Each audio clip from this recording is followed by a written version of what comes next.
అమ్మ నీ పేరు? బేతమ్మ. బేతమ్మ. ఎక్కడి నుండి? నారాయణఖేడ్. నారాయణఖేడ్. ఏం చేస్తుంటావు? ఇండ్లలో చేస్తా. ఇండ్లలో చేస్తా. ఓకే. ఇప్పుడు నువ్వు గ్యాస్ కొంటావా? నీకు గ్యాస్ కార్డు మీద వస్తుందా? కార్డు మీద వస్తుంది. కార్డు మీద వస్తుంది. ఎంత గ్యాస్ మేము ఇక్కడ నింపుతాను. మేము వేరే వాళ్ళు వస్తా. ఎంతకు వస్తుంది నీ గ్యాస్? 1200. 1200కి వస్తుంది. ఓకే. ఇప్పుడు కాంగ్రెస్ గవర్నమెంట్ 500 గ్యాస్ ఇస్తా అంటుంది. కార్డు ఉన్నోళ్ళకు, రేషన్ కార్డు ఉన్నోళ్ళకి, రేషన్ కార్డు లేని వాళ్ళకు. అది ఎట్లా మంచిది అనుకుంటుర్రా? మంచిదే మారా. లేని వాళ్ళకి మంచిది కదా, ఉన్న వాళ్ళకంటే ఎట్లా లేని వాళ్ళు బాగుపడతారు కదా. లేని వాళ్ళు బాగుపడతారు. ఫ్రీ బస్ అంటే ఏమన్నా అన్ని ఒకతో లాకేస్తాడా? ఎప్పటికప్పుడు ఏమన్నా జిల్లా పడతాడా? అట్లా కేసీఆర్ ఏమన్నా లాకేస్తాడా మరి? ఓకే అమ్మ, ఇప్పుడు పథకాలు కాంగ్రెస్ చాలా ఇస్తా అంటుంది ఆడోళ్ళకి బాగా అంటారు. ఇక్కడ మేము పథకాలు కానీ గ్యాస్ నింపడానికి ఏమన్నా మారవన్నా గ్యాస్ నింపిస్తా అంటారు, కొత్త కొత్త బాటిల్ ఇస్తా అంటారు. అది ఎట్లా అనిపిస్తుంది? మంచి అనిపిస్తుంది? మంచిగా అనిపిస్తుంది. దానికి మనం లింక్ పెడతాడా?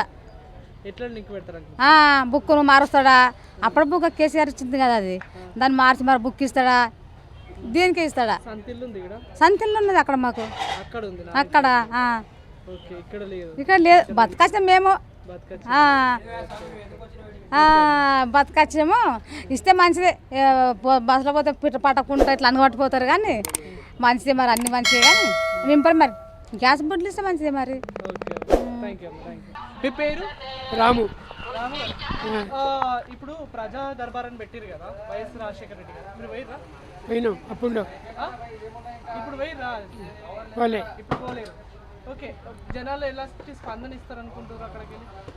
అన్నీ వాళ్ళ ఇబ్బందులన్నీ, వాళ్ళ ప్రాబ్లమ్స్ అన్నీ చెప్తారు అక్కడ. ఓకే. ఇప్పుడు రేషన్ కార్డు ఉన్న వాళ్ళకు, రేషన్ కార్డు లేని వాళ్ళకు బాటిల్ అందరికీ ఒకటే రేట్లు ఇస్తా అంటారు, గ్యాస్ బాటిల్. అది రైట్ అంటారా? అది ఎలా ఇస్తారు అనుకుంటారు? రైట్గా అయితే రైటే కానీ ఇవ్వాలిగా. ఫస్ట్ ఇవ్వాలి. అది ఒకవేళ ఎట్లా ఇస్తా అంటారు? గ్యాస్ ఉన్న వాళ్ళకి ఎట్లా ఇస్తారు? ఇప్పుడు ఆ రోజు వైఎస్ రాజశేఖర రెడ్డి ఇచ్చిందిగా, ఆయన 400 డిస్కౌంట్తో ఇచ్చిందిగా. ఆ విధంగా ఇస్తే హ్యాపీ. ఇప్పుడు ఫ్రీ బస్ సర్వీసెస్ పెట్టిరు కదా, ఫ్రీ బస్ సర్వీస్ ఇచ్చింది కానీ ఇప్పుడు పొయ్యే బస్సులకి ఇవ్వకుండా వాళ్ళకి సపరేట్ బస్సులు పెడితే అది ఒక హ్యాపీగా ఉంటుంది. ఈ బస్సుల్లో ఎక్కితే వాళ్ళకి సీట్లు దొరక అన్ని ఇబ్బందులు పడుతున్నారు. మోస్ట్లీ ఇప్పుడు మీరు కూరగాయలు అమ్ముతారు కాబట్టి అసలు ఈ కూరగాయలు అమ్మేట్లలో అట్లీస్ట్ రేట్లు పెరుగుతూ ఉంటాయి, అప్పుడప్పుడు తగ్గుతూ ఉంటాయి. గవర్నమెంట్ నుండి ఏమైనా సపోర్ట్ ఉంటుందా? ఏముండదు.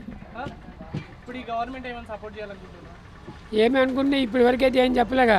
మీరేమనుకుంటున్నారు? అసలు మీరు కూరగాయలు సపోర్ట్ చేయాలనుకుంటున్నారు? సపోర్ట్ చేస్తేనే మంచిది. ఎలా సపోర్ట్ చేయాలి?